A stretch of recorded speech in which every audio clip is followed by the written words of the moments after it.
Boa noite, irmãos e irmãs, graça e paz. Bem-vindo à nossa live Orai Sem Cessar. Hoje, domingo, dia 19 de julho de 2020.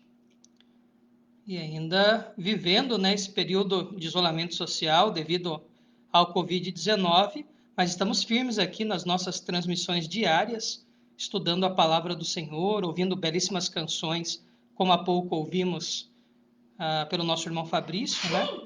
E assim temos nos alimentado, ainda que online, da palavra do Senhor. Seja muito bem-vindo, seja muito bem-vinda à página da Igreja Presbiteriana de Blumenau. E este é o momento em que nós separamos do dia para falarmos com o Senhor e para ouvirmos a voz dele através da Escritura. Oremos. Senhor, muitas graças pelo dia tão maravilhoso que o Senhor nos proporcionou. Obrigado por esta noite que se inicia, noite em que temos o privilégio de ouvir os louvores a Ti, de ouvir a Tua palavra, de orarmos uns pelos outros. Obrigado, ó Deus, porque mesmo com as igrejas fechadas, continuamos vivos e atuantes. Continuamos partilhando e ouvindo a Tua palavra. Pai, abençoe cada irmão, cada irmã aqui presente e que aprendamos de Ti, que encontremos refúgio e abrigo no Senhor. Pai eterno, abençoe-nos nesse tempo difícil de isolamento social, de pandemia, de impactos econômicos. Abençoa a nossa saúde física e emocional, Senhor. Cuida do nosso coração, da nossa mente, dos nossos sentimentos nesse tempo difícil. E tenha misericórdia desse planeta todo, Pai, que passa por esse momento difícil. Abençoa-nos na ministração da Tua palavra. Prepara o nosso coração para que aprendamos de Ti, em nome de Jesus. Amém. Então, a você que está chegando agora, boa noite. Vamos continuar o nosso estudo em Romanos. E agora estamos indo para a parte conclusória já, né? Estamos concluindo, estamos na última parte de Romanos, ela se encerra no capítulo 16, porém, a partir do versículo 14 do capítulo 15, nós já temos a parte de conclusão. Romanos tem duas grandes divisões, de 1 a 11, que é a parte onde há aquela exposição doutrinária, aquela exposição teológica, ou seja, o apóstolo Paulo traz toda uma instrução teológica, todo um ensaio teológico sobre pecado, sobre salvação, sobre a soberania de Deus. E a partir do capítulo 12 até o capítulo 15, versículo 13, nós temos uma seção em que Paulo traz instruções, traz instrução catequética, traz parênese, né? Traz admoestações à igreja, ou ensinamentos práticos, né? Paulo traz um compêndio de doutrina e também traz uma série de recomendações práticas para os romanos. E agora, do capítulo 15, 14 até o final, no capítulo 16, nós temos a parte de conclusão, ou de encerramento desta carta tão importante. Carta esta que foi muito importante nos escritos e na vida de Santo Agostinho, depois do próprio Martinho Lutero, do próprio reformador João Calvino, enfim. E nós tivemos esse privilégio de estudá-la toda, ainda estudaremos a parte de conclusão. Então vamos lá. Capítulo 15, hoje os versículos de 14 até o 21. Versículo 14. E certo estou, meus irmãos, sim, eu mesmo a vosso respeito, de que estáis possuídos de bondade, cheios de todo conhecimento, aptos para vos admoestardes uns aos outros. Então, depois de Paulo trazer aquela série de lições teológicas e depois a série de lições práticas para o crescimento daquela igreja, né? Na teoria, na prática, na teologia, e no amor cristão, na comunhão, etc.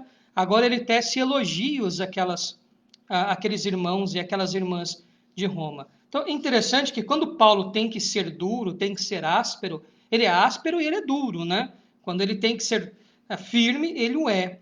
Mas também não é um indivíduo carrancudo, né? Paulo agora, depois das várias recomendações que ele traz, ele elogia aquilo que de bom tem na comunidade. Ou seja, Vocês são possuídos de bondade. Não eram pessoas ruins. Eram pessoas salvas, imperfeitas, mas não eram pessoas ruins. E eles reconhecem que, dado esta bondade, era uma comunidade que, devido ao que eles aprenderam, eles tinham condição de cuidar uns dos outros, conversar uns com os outros, aconselhar uns aos outros. Então, ele tece um elogio a esta comunidade. Faço uma pergunta, pensando nas nossas igrejas, né? Todos vocês que estão me assistindo aí, tem gente de várias igrejas, de várias denominações. Será que Paulo teceria elogio, assim como ele teceu à igreja de Roma, a nós hoje? Será que ele escreveria e diria isso de nós? Sabemos que a igreja de vocês é uma igreja boa e que vocês têm condição de aconselhar uns aos outros, né? Então, uma pergunta pertinente para avaliarmos a nossa própria comunidade. Será que Paulo teceria elogios acerca de nós se nos escrevesse nos dias de hoje? Versículo 15. Entretanto, vos escrevi em parte, mais ousadamente, como para vos trazer isto de novo à memória, por causa da graça que me foi outorgada por Deus. Então é interessante que Paulo não havia fundado esta igreja em Roma e não havia visitado esta igreja. Então eles conheciam Paulo de ouvir falar e talvez até, de repente, de algum escrito, pouco provável que tenha chegado alguma coisa de Paulo lá antes da sua carta. Então, eles deveriam conhecer Paulo acerca de ouvir falar. Paulo não tinha fundado, tampouco tinha ido visitar a igreja de Roma, neste tempo em que ele escreveu a carta. Então, ele escreve a carta ainda sem ter tido um tempo presencial com esses irmãos aqui do passado. Então, ele agora vai usar uma linguagem, né, um termo aqui, para ser mais, para não ser mal compreendido, né? Interessante que mesmo o grande apóstolo Paulo, conhecendo o milindre do coração humano, ele é delicado em dizer, olha, eu vos escrevi mais ousadamente, ou seja, eu me atrevi a escrever a vocês algo assim, como que com autoridade, como que instruindo, como dizer, olha, este é o caminho e não aquele, não dizendo que vocês não sabem de absolutamente nada, mas para recordar. Então, veja, esse é um artifício retórico de Paulo para ganhar a simpatia daquelas pessoas. Então, por mais que Paulo tivesse sido muito duro por muitas vezes em muitas outras cartas, e há quem diga que Paulo era meio bravo, né? Era um sujeito meio irritadiço, aqui Paulo agora é sábio e dá uma amaciada. Fala, eu não fundei esta igreja, não estive aí pessoalmente, mas tampouco eu ignoro que vocês já têm algum conhecimento. Mas para mim é como que se justificando, né? Olha, para ficar bem concluída esta carta. Então eu escrevo isso, tudo que eu escrevi a vocês, para trazer à memória. Então é um recurso de humildade, né? Ou seja, eu imagino que vocês já sabiam disso tudo, então quero que vocês lembrem. E é interessante que ele atribui esta escrita dele não a ele próprio ou à própria força dele, mas a graça que foi outorgada por Deus. Extremamente humilde o apóstolo Paulo em dizer que a instrução que ele traz é pela graça, ou seja, pela misericórdia. É uma pessoa que entende que aquilo que ele ensina só pode vir da parte de Deus, né? Sem sombra de dúvidas, um indivíduo extremamente humilde que nos ensina hoje. Versículo 16. Para que eu seja ministro de Cristo Jesus entre os gentios, no sagrado encargo de anunciar o evangelho de Deus, de modo que a oferta dele seja aceitável, uma vez santificada pelo Espírito Santo. É interessante agora Paulo usar essa linguagem sacerdotal para ilustrar o seu ministério entre os gentios. Paulo, mais uma vez, se intitula apóstolo dos gentios, ou seja, ele entende que a missão dele, não que ele não tenha pregado a judeus, tá? Paulo pregava a toda criatura, judeu, romano, grego e etc. Mas ele entende a especificidade daquilo que ele foi chamado.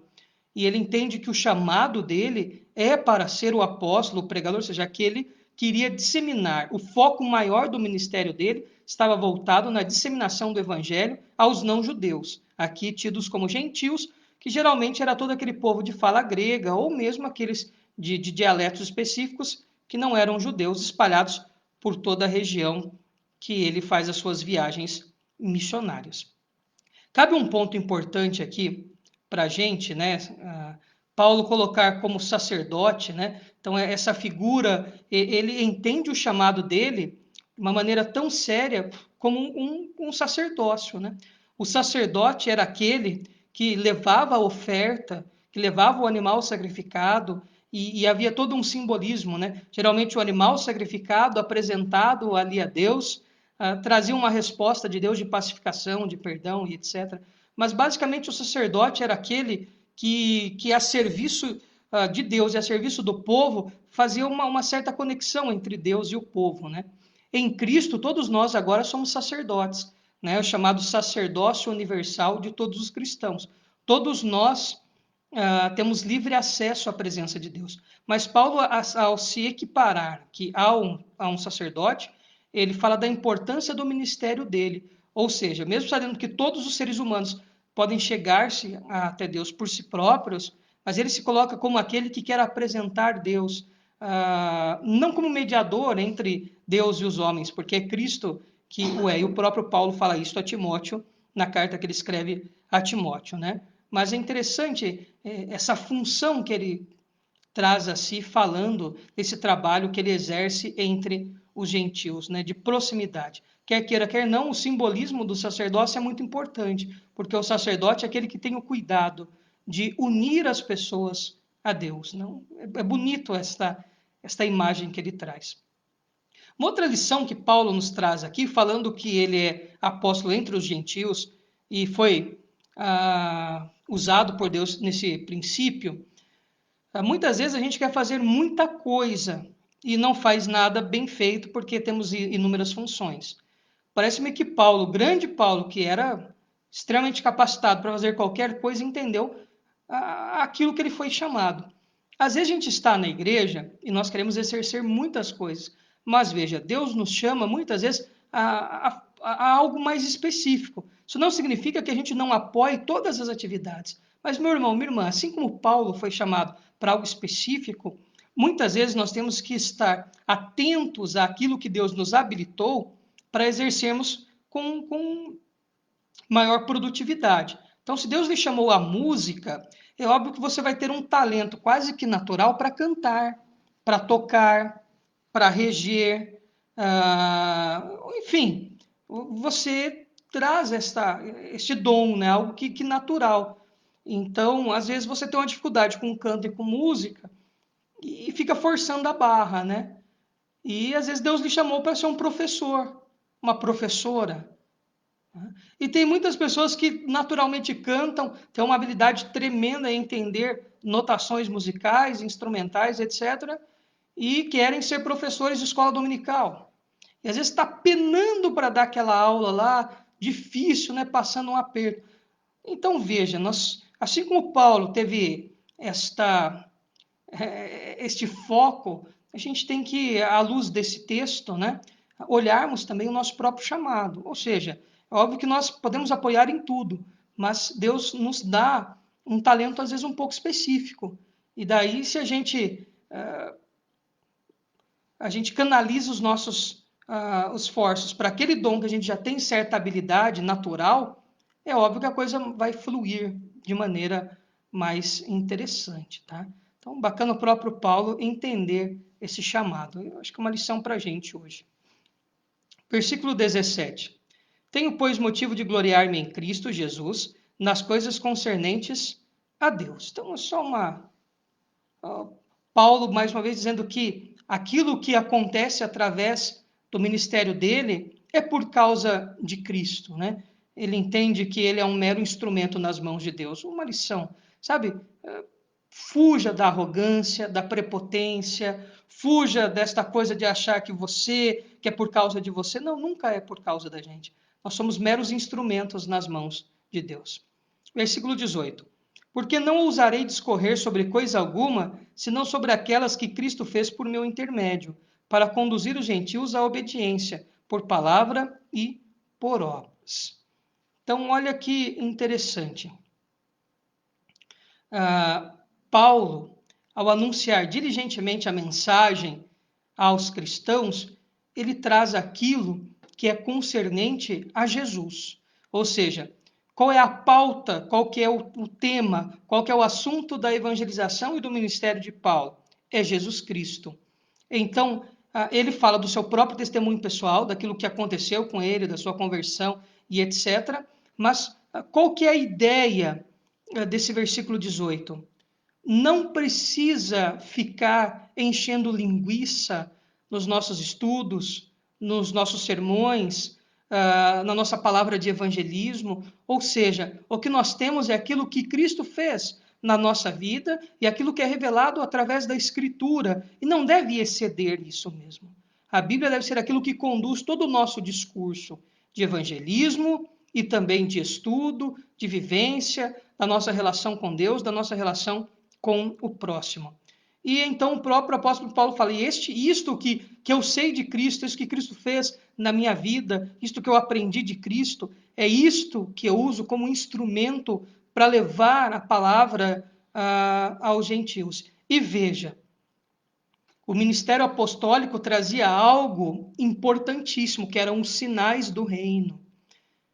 Versículo 19. Por força de sinais e prodígios ou milagres, e pelo poder do Espírito Santo, de maneira que desde Jerusalém e circunvizinhanças até ao Ilírico tenho divulgado o evangelho de Cristo. Então ele vai de uma ponta na outra, né? Então ele vai lá de Jerusalém até lá na região, hoje a antiga a região dos Balcãs, ali, região da Iugoslávia, né? Enfim, aquela região. Então ele vai lá de uma ponta na outra, ou seja, fala aos extremos, levando Cristo, divulgando o evangelho de Cristo.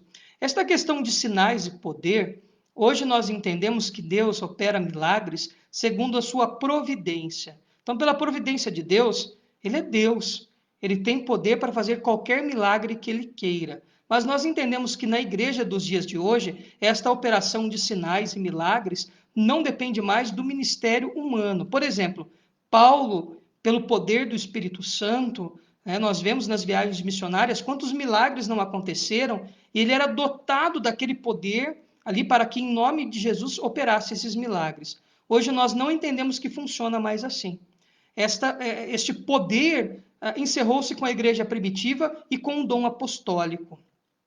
Esses sinais que eram mais comuns, porque era a necessidade do evangelismo. Né? Hoje, se acontecer um milagre, algo extraordinário, algo que vai para além de qualquer análise científica, não é mais pela força da oração de alguém, não é mais pela força do dom de alguém, não é mais pela ação ou intercessão de um pastor, de uma pastora, de um homem, de uma mulher, de uma criança, de um jovem, de um adolescente. É livre espontaneamente pela ação de Deus, pela sua providência. Então não há mais esse dom. Nós chamamos isso de dons extraordinários. E então isso ficou a encargo do dom apostólico. Da mesma maneira que hoje não existe mais apóstolo. O apóstolo é ordenado diretamente por Cristo. Veja, Paulo é designado apóstolo pelo próprio Jesus, naquele encontro que ele tem, naquela visão, naquele momento místico que ele tem com Jesus a caminho de Damasco, e o próprio Cristo ordena. A partir disso, nós não temos mais nenhum outro apóstolo ordenado. Então, qualquer pessoa que se auto-intitule apóstolo hoje, não é, tá? Porque não existe mais o ministério apostólico de homens apóstolos desde que Cristo voltou à presença do Pai e desde que morreu o último apóstolo, né? Provavelmente o apóstolo João foi o último que morreu e com ele se encerra o ministério apostólico, né? Então hoje qualquer pessoa que seja apóstolo ou apóstola é por conta dele, mas biblicamente não há mais fundamentação, tá? E acontece milagres, sem sombra de dúvidas. Mas como que acontece esse milagre? Pela providência divina. Não tem se um pastor diz assim, eu tenho dom de cura, eu oro e as pessoas são curadas. Não acontece isso por causa dele. Se vier a acontecer, não é por causa dele. É por causa da livre e espontânea ação de Deus pela sua providência. Pela sua providência. Tá? Isso se encerra no ministério apostólico. Versículo 20. Esforçando-me deste modo por pregar o evangelho, não onde Cristo já for anunciado, para não edificar sobre fundamento alheio. Versículo 21. Antes, como está escrito, hão de vê-lo aqueles que não tiveram notícia dele, e compreendê-lo os que nada tinham ouvido a respeito dele. O versículo 20 significa que Paulo iria levar o evangelho em áreas longínquas, aonde Cristo ainda não havia sido anunciado. E isso eu acho que traz uma lição para a gente hoje. Há um jargão no meio gospel, né? Que o pessoal fala assim às vezes: olha, o pastor está pescando no aquário do outro, né? A gente fala pescar no aquário. E veja essa lição antiga que Paulo nos traz, mas que é tão moderna. Esforçando-me deste modo por pregar o evangelho, não onde Cristo já for anunciado, para não edificar sobre fundamento alheio. Meus irmãos e minhas irmãs, nós não temos de maneira nenhuma que pregar o evangelho para quem já é evangelizado. Se a pessoa já frequenta uma igreja, se a pessoa ali já tem um grupo de cristãos, nós temos que iniciar os nossos trabalhos evangelísticos onde Cristo não foi anunciado, ou onde não há uma obra relevante do evangelho. Isso é muito importante, tá? Essa coisa aí de pescar no aquário é muito chato, é antiético, tá? É diferente. Se uma pessoa vem de uma outra igreja, fala assim: olha, eu sou daquela igreja, eu não concordo com o sistema doutrinário de lá, eu gostaria de conhecer esta igreja aqui. Mas até esta pessoa que vem de uma outra igreja, o mínimo que nós temos que fazer, o mínimo decente, é ligar para o pastor daquela outra igreja e informar.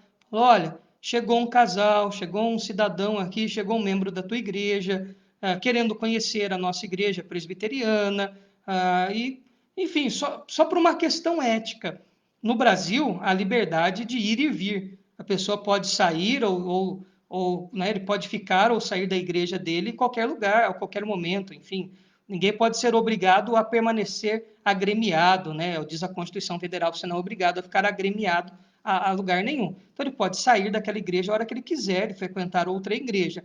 Mas como nós somos cristãos e pelo a própria palavra do apóstolo Paulo, o mínimo de ética é que apareceu um membro de outra igreja aqui na nossa igreja, após uma conversa, um diálogo, etc., olha, é falar com um pastor daquela igreja, conversar, entender, explicar, para que as coisas aconteçam em paz. E jamais fazermos qualquer obra com vistas a trazer pessoas de outra igreja para a nossa descaradamente. Tá? Fica a lição do apóstolo Paulo, para não edificar sobre fundamento alheio. Ou seja, ali o evangelho já foi pregado, tá? Da mesma maneira, né, eu acho que os pastores também têm que agir assim. Quando chegar um presbiteriano na igreja daquele cidadão, acho que o mínimo decente é ele pegar o telefone e ligar para mim, que sou pastor da igreja. Olha, apareceu um casal da sua igreja aqui, mesmo que seja outra igreja presbiteriana. O cara saiu da igreja presbiteriana A para frequentar a igreja presbiteriana B. O mínimo que tem que haver é diálogo, tá? Porque são exatamente essas coisas que, quando não são observadas, que traz tantos problemas. Então, Paulo já nos dá uma lição há 2000 anos atrás, tão moderna quanto esta. Não vamos pescar no aquário de ninguém. Se o indivíduo já tem uma formação cristã naquela igreja, a não ser que parta dele espontaneamente e em paz, ele não tem que pregar o evangelho aonde Cristo já foi anunciado. Mesmo porque, quantos bairros na nossa cidade, quantos lugares, ainda que tenha uma igrejinha ou outra, mas que precisam que Cristo seja pregado ali efetivamente, com palavras e com obras. Às vezes tem igreja, mas será que tem saúde? Será que há um acesso à saúde decente naquele bairro? Será que há um acesso decente à educação naquele bairro? Será que eles têm um mínimo de dignidade? Será que naquela área de vulnerabilidade caberia um projeto de assistência social através dos esportes, da promoção da cultura, de cursos profissionalizantes, ou mesmo do empenho em se ter um atendimento de saúde digno ali àquelas pessoas? Então, cabe a pergunta. Às vezes tem igreja, mas tem só o templo, né? Só tem metade, só tem 50%, só tem o anúncio da palavra. Mas Paulo falou que é palavra e obras, né? Então, as obras aqui que Paulo enumera, de maneira nenhuma, são só as obras de milagres. Mas veja, aonde uma igreja cristã era estabelecida, aquilo que estava à volta dela também era transformado. Somos cristãos atuantes, tá? E o versículo 21 é só a conclusão, né? Paulo anunciando que, à medida que nós pregamos o evangelho àqueles que não conhecem Cristo, essas pessoas vão se alegrar, né, por receber a boa nova, a boa notícia de salvação e também serem socorridas nas suas necessidades, visto que não existe proclamação do evangelho sem responsabilidade social. Bom, e concluímos nesse bloco, né, a primeira parte da conclusão da carta, né, visto que os assuntos doutrinários e os assuntos de discipulado, de parênese, se encerram no versículo 13, e que fiquem essas lições preciosas ao nosso coração, desta conclusão que Paulo traz até o final do capítulo 16. Então vamos ver os nossos pedidos de oração. Se você ainda não colocou o seu pedido de oração, pode fazê-lo, tá? Eu vou lá em cima ver aqui os pedidos que aparecem. E se você não fez seu pedido de oração, pode pedir oração por outra pessoa, pode agradecer, etc. Né? E dê o seu boa noite para a gente poder mandar um abraço para ti depois.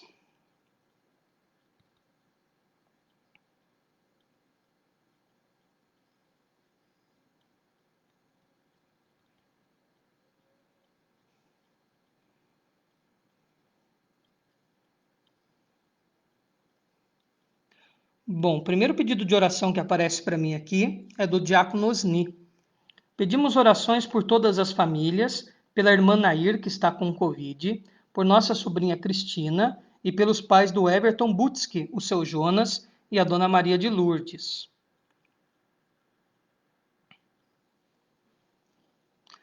A nossa irmã Duza Romeiro pede oração pelo reverendo Silvano Silas, pastor emérito da IP do Rio de Janeiro, que está na UTI. Então, orar pelo reverendo Silvano.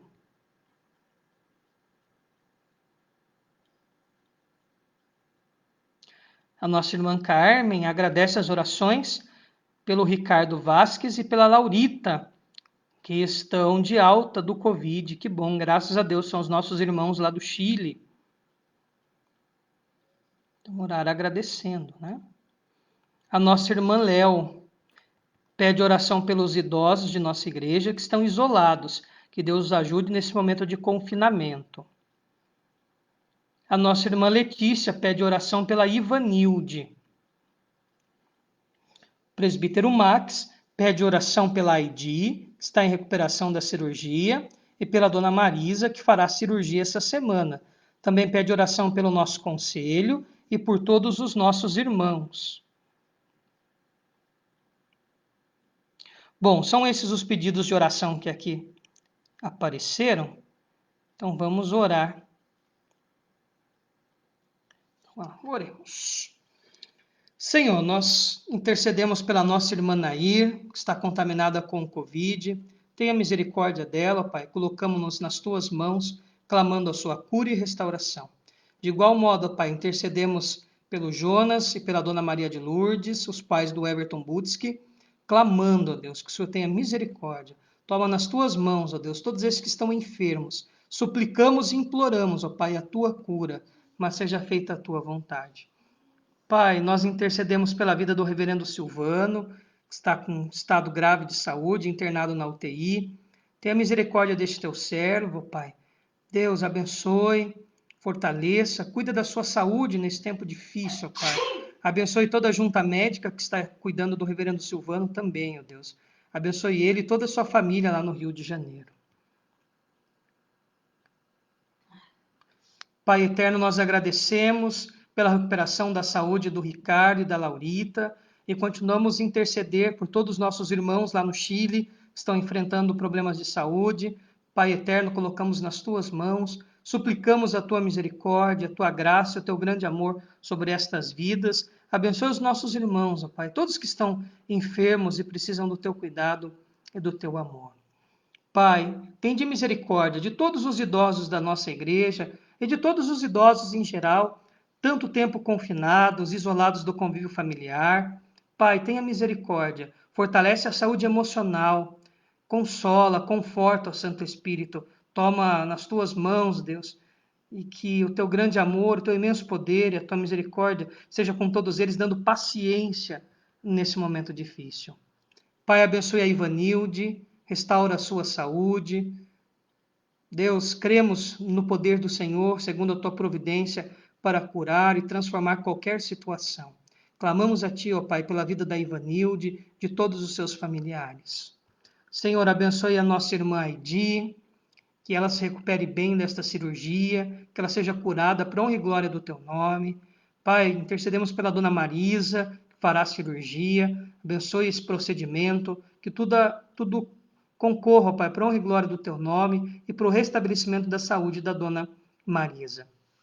Abençoe o conselho da nossa igreja, abençoe todos os presbíteros e seus familiares, todos os nossos irmãos e irmãs, ó Pai, da Igreja Presbiteriana de Blumenau. Derrama bênção sobre as famílias desta igreja, cuidando, suprindo todas as suas necessidades, cuidando, ó Pai, do coração e da mente de cada um e de cada uma. Pai, nós agradecemos pela recuperação do seu Mário, que já saiu da UTI, e continuamos, ó Pai, suplicando a Ti que ele fique bem a cada dia. Cuida do seu Mário, Pai, e que logo em breve ele volte para sua casa, para o retorno, na companhia dos seus familiares, e fique bem, ó Deus, não precise mais ser internado. Senhor, o Senhor conhece todos os irmãos e irmãs que estão assistindo essa live, mesmo se nós não pedíssemos nada, antes de abrirmos as nossas bocas, o Senhor já sabe todas as nossas necessidades. Por isso, ó Pai, nós queremos descansar em Ti e colocar diante de Ti cada irmão, cada irmã aqui assistindo e todos os seus familiares, pedindo bênção do Senhor, pedindo providência, cuidado sobre cada um e cada uma. O Senhor sabe as necessidades e eu peço, ó Pai, que o Senhor responda estas orações, segundo o Teu poder e a Tua vontade, em nome de Jesus. Amém. Vamos mandar os nossos abraços. Se você ainda não deu um oizinho aí para a gente mandar um abraço, faça, tá? Quero mandar um abraço especial, né, e os nossos sentimentos ao presbítero Leondir, lá de Xanxerê. Hoje faleceu a Dona Ema Conte. A Dona Ema é uma das figuras mais importantes lá das SAFs do Presbitério do Oeste Catarinense, né? Uma das senhoras mais atuantes ali de toda a região do Oeste e do Meio-Oeste, e ela faleceu hoje. Então, oremos pela família Conte. A família Conte, quase que na sua totalidade ali na região do Oeste e Meio-Oeste, são presbiterianos, né? Então, que Deus tenha misericórdia de toda a família Conte. E agradecemos os anos que Deus deu a Dona Ema, um exemplo de fé, de perseverança, de fidelidade ao Senhor, assim, nos trabalhos da SAF, extremamente atuante, viajava para todos os lugares, né? Qualquer evento da SAF que tivesse ali, a Dona Ema ali estava. Tive o prazer de ficar hospedado lá na casa da Dona Ema, né? A Dona Ema foi viajar, nós tivemos uma reunião lá em Lebon Regis e ficamos hospedados lá na casa da Dona Ema, mãe do presbítero Leondir, né? Então tive o prazer de conviver um pouquinho com ela. Que Deus conforte toda a família nesse momento difícil. E também outra notícia triste, né? Nós perdemos o grande teólogo Dr. J. Packer nesta semana também, um dos escritores cristãos calvinistas mais importantes que nós tínhamos aí, e faleceu também, mas viveu uma vida abençoada, um ministério muito profícuo, né? Faleceu aos 93 anos, Dr. J.L. Packer. Então vamos lá, um abração para a Aline, minha esposa, que está ali no sofá. Um abração para o diácono Osni, para a nossa irmã Valéria, para a nossa irmã Solange, lá de Xanxerê, diácono Fabian e toda a família Butski, que Deus abençoe. Um abração para a nossa irmã Lígia Soares, um abração para a Letícia, a vovó Joaninha, e para o presbítero Ricardo, né?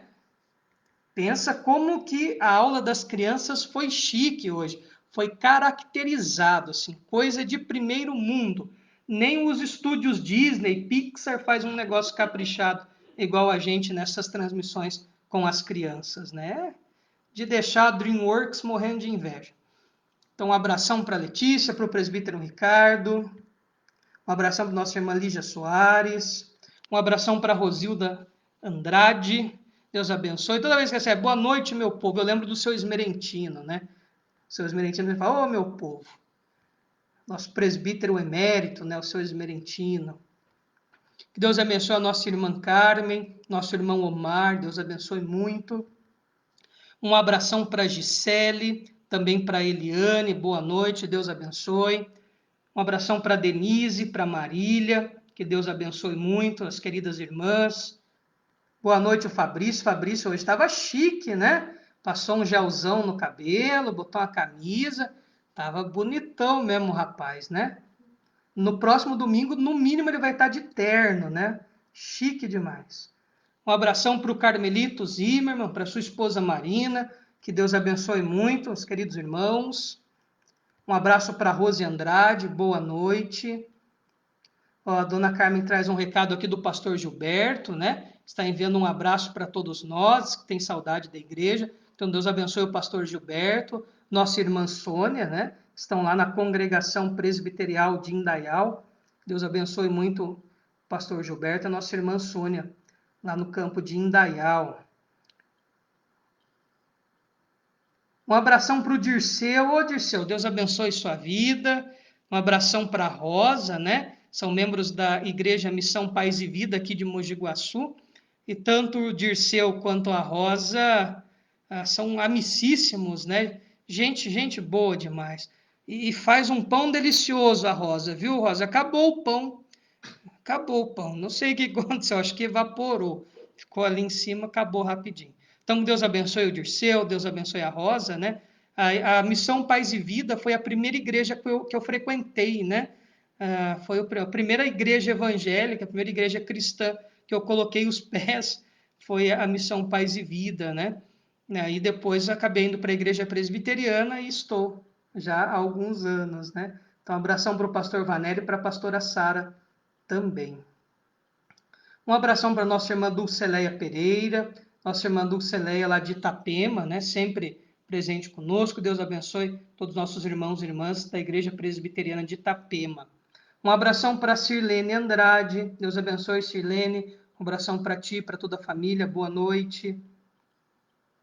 Um abração para Rose Andrade, né? A família Andrade sempre presente, né? Aqui conosco. Um abraço para Léo, para o presbítero Max. Deus abençoe. Um abração também para a Hanna, para a Ellen, para o Fernando, para o Max William, né? Deus abençoe toda a família. Um abração para a tia Efigênia, para o Chico, que nos assistem de Águas de Lindóia. Que Deus abençoe muito. Um abração para a tia Duza, né? A Marília fala tia Duza, a gente fala também, né? Um abração para a tia Duza, que Deus abençoe muito. Eu mandei abraço, né, para o diácono Osni, para nossa irmã Valéria. Um abração para o presbítero Flávio André, para nossa irmã doutora Fernanda. Que Deus abençoe muitos irmãos. Um abração para vocês. Um abração para Marisa, para o presbítero Adir. Que Deus abençoe. Boa noite.